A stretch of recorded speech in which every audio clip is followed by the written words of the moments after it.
Hey, good Friday morning. Today we are in 2 Samuel chapter 13. Let's get into it. After this, Absalom, the son of David, had a lovely sister whose name was Tamar. And Amnon, the son of David, loved her. Amnon was so distressed over his sister Tamar that he became sick, for she was a virgin. And it was improper for Amnon to do anything with her. But Amnon had a friend whose name was Jonadab, the son of Shimea, David's brother. Now Jonadab was a very crafty man, and he said to him, "Why are you, the king's son, becoming thinner day after day? Will you not tell me?" Amnon said to him, "I love Tamar, my brother Absalom's sister." So Jonadab said to him, "Lie down on your bed and pretend to be ill.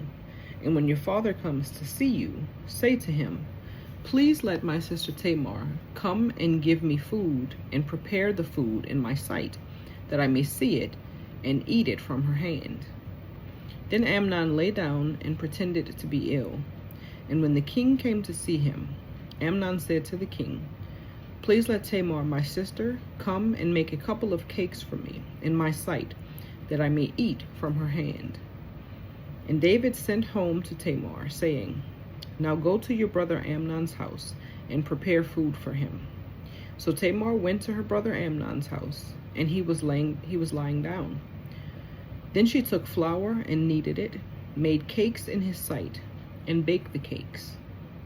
And she took the pan and placed them out before him, but he refused to eat. Then Amnon said, "Have everyone go out from me." And they all went out from him.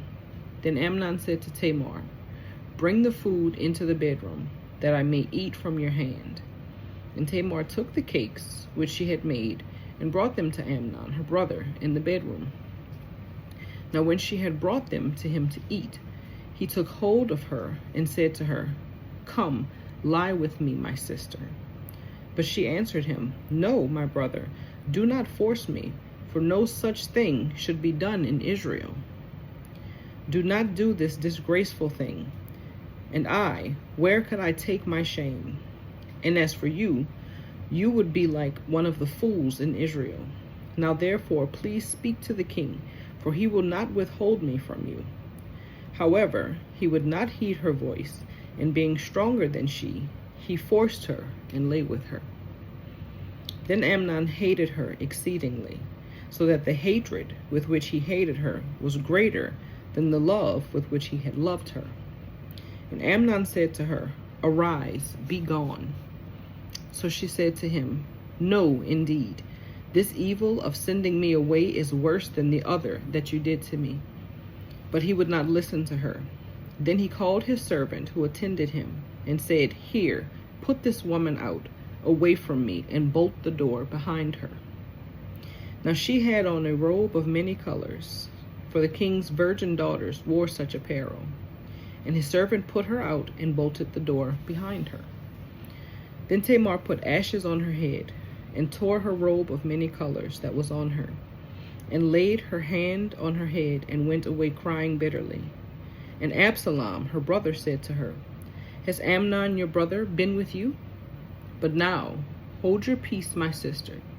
He is your brother. Do not take this thing to heart." So Tamar remained desolate in her brother Absalom's house. But when King David heard of all these things, he was very angry. And Absalom spoke to his brother Amnon, neither good nor bad, for Absalom hated Amnon, because he had forced his sister Tamar. And it came to pass, after 2 full years, that Absalom had sheep shearers in Baal-hazor, which is near Ephraim. So Absalom invited all the king's sons. Then Absalom came to the king and said, "Kindly note, your servant has sheep shearers. Please let the king and his servants go with your servant." But the king said to Absalom, "No, my son, let us not all go now, lest we be a burden to you." Then he urged him, but he would not go, and he blessed him. Then Absalom said, "If not, Please let my brother Amnon go with us. And the king said to him, Why should he go with you? But Absalom urged him. So he let Amnon and all the king's sons go with him. Now Absalom had commanded his servants, saying, Watch now, when Amnon's heart is merry with wine, and when I say to you, Strike Amnon, then kill him. Do not be afraid. Have I not commanded you? Be courageous and valiant. So the servants of Absalom did to Amnon as Absalom had commanded. Then all the king's sons arose, and each one got on his mule and fled. And it came to pass, while they were on the way, that news came to David, saying, Absalom has killed all the king's sons, and not one of them is left. So the king arose and tore his garments, and lay on the ground, and all his servants stood by with their clothes torn.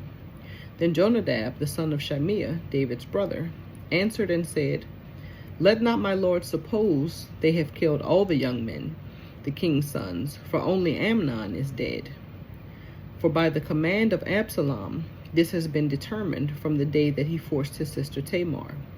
Now therefore, let not my lord the king take the thing to his heart, to think that all the king's sons are dead, for only Amnon is dead. Then Absalom fled, and the young man who was keeping watch lifted his eyes and looked, and there many people were coming from the road on the hillside behind him. And Jonadab said to the king, Look, the king's sons are coming, as your servant said, so it is.